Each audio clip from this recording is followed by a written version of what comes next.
ছাত্রলীগের প্রেতাত্মা, ছাত্রলীগের অসংখ্য নেতাকর্মী তাদের এই বৈষম্য বিরোধীর নামে রয়েছে, এনসিপির নামে রয়েছে। তাদেরকে আমরা সাবধান করে দিতে চাচ্ছি যে আপনাদের তো পালানোর জায়গা থাকবে না।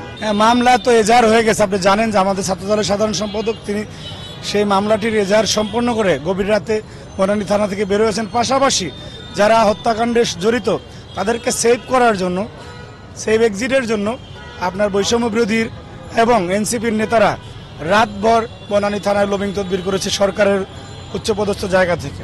সুতরাং যেমন খুনি হাসিনার সময় আমরা দেখেছি ছাত্রলীগ বিভিন্ন ন্যারেটিভ তৈরি করতো যে কোনো একটা ঘটনা ঘটানোর পরে ঠিক একই রাস্তায় আজকে ওনারাও আগাচ্ছে, কারণ ছাত্রলীগের প্রেতাত্মা, ছাত্রলীগের অসংখ্য নেতাকর্মী তাদের এই বৈষম্য বিরোধীর নামে রয়েছে, এনসিপির নামে রয়েছে।